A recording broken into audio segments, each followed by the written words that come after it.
Thank you for sitting down with me, Mr. Montague. Thank you for giving me the chance to tell the nation what happened. Okay, sir, what was your relation to the deceased? Romeo was my cousin. Mercutio was my good friend. And Tybalt? Tybalt was a firebrand. He couldn't get along with anybody. Anybody meaning? Well, any Montague, that is. I see. He was always... Well, Tybalt and his gang. Gang? Well, it was quite rare to see Tybalt without his little minions, Gregory and Samson. And they servants. In the Capulet household. Ah. So what was surprising about Tybalt being with Capulet's servants? Nothing, per se. It's just that, well, he treated them more like friends than he did servants. Okay, and this bothered you? It didn't bother me. It was just that, well, not he alone, but all the Capulets taught their servants that a Capulet servant was worth more than a Montague. I see. So they saw themselves as superior, they were just servants. Yes. Now, tell me about Romeo and Mercutio. What was your relationship with them? Relationship? Yes, were you close? Were you more like brothers than friends? Oh, yes, well, Romeo and I were cousins, but since neither of us had any siblings, we were more like brothers. We confided everything in each other.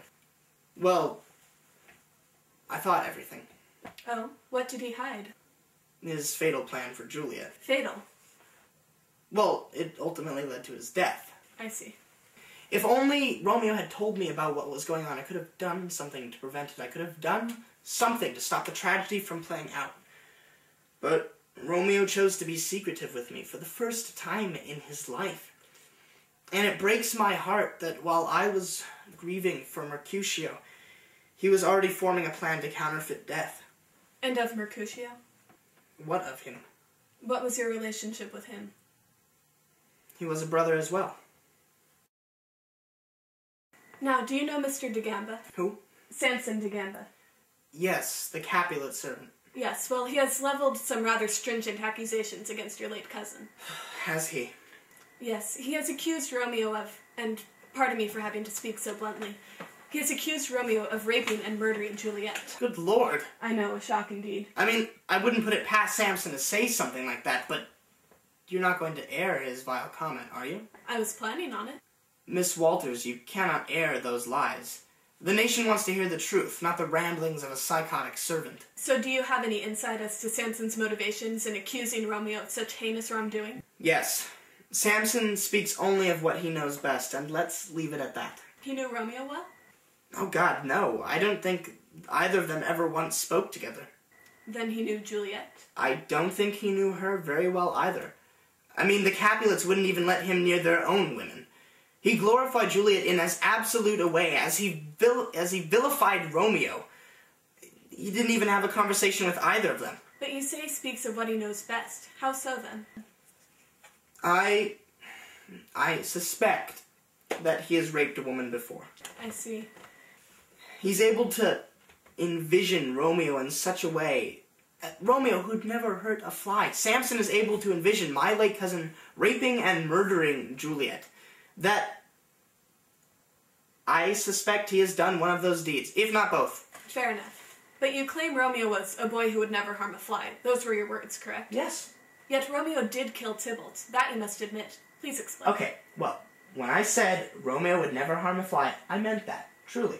But in the situation where he killed Tybalt, it is completely understandable why he would do such a thing. Go on. Tybalt challenged Romeo. Romeo refused to fight. Because, as we later found out, Romeo had married Juliet, and therefore Tybalt was now his kinsman. Mercutio, in his normal, playful fashion, did not take Romeo's refusal seriously, and took Romeo's stead in the fight. Romeo tried to hold Mercutio back, and that was the point where Tybalt stabbed Mercutio. So, Romeo was responsible for Mercutio's death, or so he thought, and therefore had to take vengeance on him. If Romeo had only accepted the challenge from Tybalt, Mercutio would still be alive right now. Thus, Romeo's fight was noble. So this type of behavior was typical for Mercutio? Oh, yes, he was always playing around. In fact, just before he passed, he made a joke. Ask for me tomorrow, and you shall find me a grave man. He sounds like a very sweet man. He was. Tell me more about Mercutio. Why do you want to know so much about Mercutio? The story is about Romeo and Juliet, isn't it? But Mercutio, Tybalt, and Paris were victims too, were they not? America wants to know about them as well. I suppose so. Please continue. Well, Mercutio was uncannily intelligent. His witticisms sometimes went beyond my head, though Romeo always seemed to understand them. He was a good friend, a loyal friend. And he was kinsman to the police captain Prince, which often helped keep us out of trouble. Oh, how closely were they related? Well, they were like third cousins, or something like that. We were being ticketed for loitering this one time, until Mercutio mentioned the Captain Prince's name. The expression on that police officer's face was priceless. So was Mercutio an ambitious man? How so? Did he wish to become, say, a politician, or a doctor, a lawyer, or something of the sort? Oh, God, no. No, Mercutio was always one of the boys. Although, now that you mention it, he would have made a great lawyer. He had that intangible conviction of spirit? Aye, that, and not to mention his intelligence, charm, and good looks. So you liked him, I take it? Of course, I more than liked him. You loved him? I was going to say adored him, but loved him works just as well. But did you love him? Didn't I already say that? Okay, so I'd just like to clarify, for the record, that you were in love with Mercutio. I didn't say that. What is this, some sort of joke? No, You're just going to take exactly what I said, and then you're going to chop it up and spin it around to make it look like I was Mercutio's lover, which I wasn't. I'm terribly sorry. You bet you are. I'll bet you're incredibly sorry. You don't care how you get there, but you want the most compelling side of the story. You don't care if there's not even a shred of veracity in it, which there isn't, by the way. I'm terribly sorry, Mr. Montague. Don't you Mr. Montague me. Okay, I can see right through your politeness, Dianne. I can see right through that facade you wear on your voice. You've already come up with the angle you're taking on the story. And you're not going to change your mind at all, no matter what anybody says. If that's true, Mr. Montague, then what are you afraid to say? If nothing you say can affect my take on the story, then why won't you give me a straight answer? Mr. Montague, I'm going to ask you one final question.